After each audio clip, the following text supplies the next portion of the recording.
नमस्कार। स्वागत है आपका सनातन ज्ञान और संस्कार चैनल पे। आषाढ़ मास एक महत्वपूर्ण मास है। यह हिंदू पंचांग का चौथा महीना होता है। इसी महीने से वर्षा ऋतु की शुरुआत होती है। ज्योतिषों की माने तो तमाम पर्व और त्योहारों के कारण आषाढ़ के महीने का महत्व कई गुना बढ़ जाता है। इस महीने भगवान जगन्नाथ, देवी शक्ति, श्री हरि विष्णु, सूर्य और मंगल की विशेष उपासना की जाती है। कहते हैं इस महीने में देवी देवताओं की कृपा से हर मनोकामना पूरी हो जाती है और पूजा उपासना की शक्ति से हर कष्ट से मुक्ति मिल सकती है। सच्चे मन और पूर्ण श्रद्धा से अगर जप तप किया जाए तो सभी मनोकामनाओं की पूर्ति हो सकती है। आषाढ़ महीने की महिमा को बताते हुए धर्मशास्त्र इस माह को कामना पूर्ति का माह कहते हैं, क्योंकि इस महीने में भगवान विष्णु के साथ साथ भगवान सूर्य, भगवान शिव के साथ साथ गुरु का भी सानिध्य मिलता है। इसी महीने से देव 4 महीने के लिए शयन को चले जाते हैं। ऐसे में देवों के शयन से पहले उनसे वरदान पाने का यह सबसे अहम पड़ाव होता है। भगवान विष्णु को समर्पित इस महीने में ध्यान योग साधना का विशेष महत्व है। आध्यात्मिक मान्यता है कि सच्चे मन और सच्ची आस्था से आषाढ़ के महीने में ईश्वर की उपासना की जाए तो सभी कष्टों से आपको मुक्ति मिल सकती है, क्योंकि ये पूरा ही महीना देवीय कृपा से भरपूर रहता है। आषाढ़ का महीना बड़ा ही पावन और पवित्र माना जाता है। इस महीने की पूजा उपासना से देवी देवताओं की विशेष कृपा साधक पर बनी रहती है। कहते हैं आषाढ़ के महीने में जप तप पूजा उपासना और स्नान दान का बड़ा ही महत्व है। इसीलिए इस महीने को ज्योतिषी में भी बहुत खास माना जाता है। आषाढ़ मास के पहले दिन खड़ाऊ, छाता, नमक और आंवले का दान किसी ब्राह्मण को करें। इसी महीने में श्री जगन्नाथ जी की रथ यात्रा भी निकाली जाती है और इस महीने में सूर्य देवी की उपासना भी की जाती है। तंत्र और शक्ति की उपासना के लिए गुप्त नवरात्रि भी मनाई जाती है। इस महीने से श्री हरि विष्णु शयन के लिए चले जाते हैं तो अगले 4 माह तक शुभ कार्यों की वर्जना रहती है। आषाढ़ मास से ही वर्षा ऋतु की विधिवत शुरुआत मानी जाती है। कृषि के लिए यह माह बहुत ही महत्वपूर्ण माना जाता है। आषाढ़ माह से चातुर्मास प्रारंभ होता है।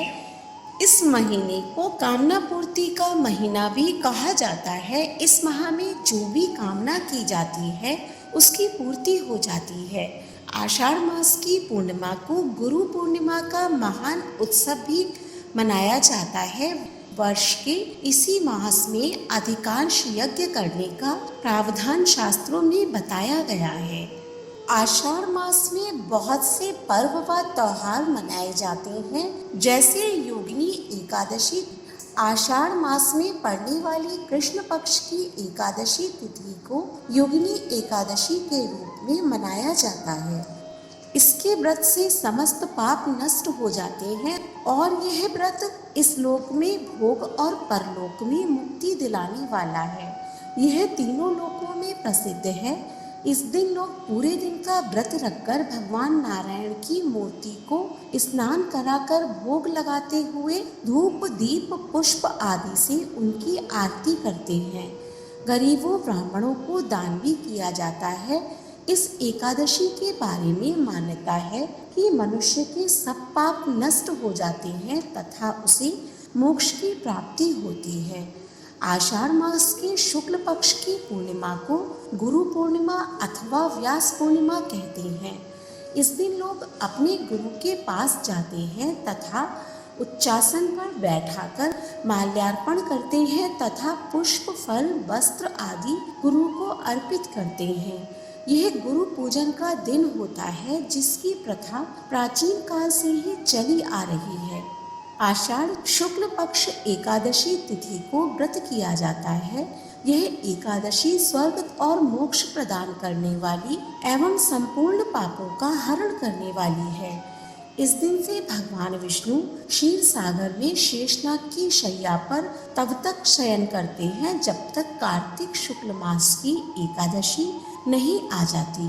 अतः आषाढ़ शुक्ल एकादशी से कार्तिक शुक्ल एकादशी तक मनुष्य को भली भांति धर्म का आचरण भी अवश्य करना चाहिए।